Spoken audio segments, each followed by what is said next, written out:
So you're joining me on my commute to work.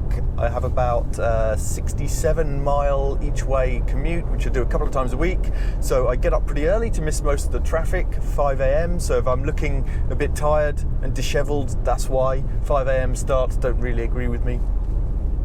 And so I'm in my Audi A6 C7 3-litre bi-turbo diesel, which I did a previous video on. Can I do 50 MPG out of this car, driving it relatively normally on my commute?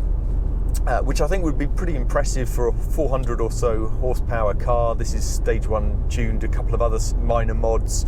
So running over 400 horsepower, over 800 Newton meters. So what I'm going to do is, as I say, drive relatively normal, but no really hard acceleration. This car does drink fuel. If you accelerate hard, you can easily reduce it massively. So, my short and medium length journeys are probably about 35 if I drive carefully. The longer journeys, it's obviously more. The other thing I'll do is I will stick rigidly to the speed limits. Now, of course, I always do that, but what I mean is that I will go by the measured speed on the speedometer. We all know they read a little bit higher than your true speed. So today I'll be sticking to the measured speed for the speed limits. And finally, this car has multiple settings for engine and gearbox, steering, engine sound, belt tensioner, cruise control, and today I will be putting the engine and gearbox into efficiency mode and seeing what difference that makes. I don't normally drive in that at all because it changes up gear way too soon. I know that's the idea, but what's the point in having 400 horsepower if your gears are changing up at 1,000, 1,200 RPM, so I don't really see the point in that. I usually drive it in auto mode, which works well for me. I don't use the dynamic mode. It doesn't go into 8th gear, so I don't want to be cruising on the motorway needlessly stuck in 7th gear, not 8th.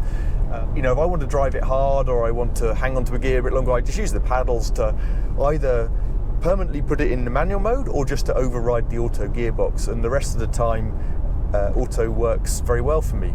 So that's today. Can those subtle changes to my driving actually see 50 MPG out of this car on my commute? It's going to be a boring, virtuous journey, I guess. So since having this car about 6 months or so, I'm averaging this trip reset, I'm over about 3,000 miles. I'm averaging exactly 40 MPG, which I think is pretty good going.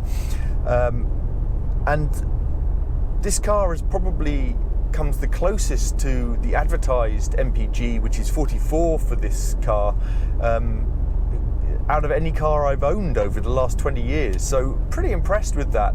And the 40 MPG that I've got, although it's mainly long journeys like this commute, which are obviously pretty good for it, it also includes some medium and short journeys and things like the 0 to 60 times, which I did for fun, and you can see a video on as well.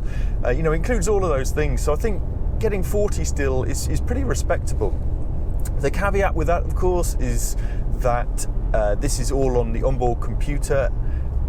So I'm not measuring this tank to tank. It's not accurate. I realise that the onboard computer will probably over measure. This is just a bit of fun. I'm not doing it for accuracy. So although I say it averages 40, realistically it's going to be a bit less than that. As you can see on the trip computer, we are 45.4 MPG, averaging 50 miles an hour after 31 miles and 37 minutes. So not sure if we'll reach the 50 or not. We'll see.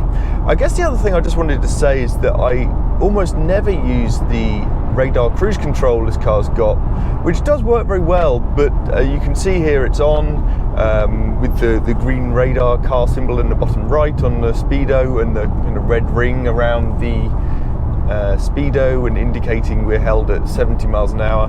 So why I don't normally use this is that I feel I can drive more efficiently without it.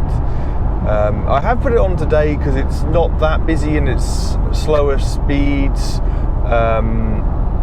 But even now I'm debating whether I should really be using it because it cuts in, it's more intrusive. I can drive more efficiently by looking further ahead, easing off the accelerator earlier, more in advance of where there's slowing traffic, only marginally slowing, whereas this just looks at the car in front, and so it's very much reactive rather than kind of proactively losing speed well in advance. So yeah, that's why I don't use it. So there we go, the most boring journey I've done, and that wasn't that bad. It's over, and managed to hit over the 50. So 53.4 MPG over about 68 miles in about an hour and 20. I'm pretty impressed with that. You know, I was driving what I think most people might just call normally. So, you know, no hard acceleration, sticking to speed limits, as I said, but, you know, nothing ridiculous. And really fairly normal driving. So that's well over the advertised MPG efficiency rate. Even if you say this was overreading by 10%, say, it would still be, you know, pretty decent, high 40s approaching 50, and probably more than advertised. So as I say, probably the only car I've ever had that's managed to reach its efficiency goals. And what's more impressive, this is 400 horsepower and still able to do over 50 MPG. As I said, obviously if you use the performance, it's going to drop massively, but I'm pretty impressed. So there you go. That's my test.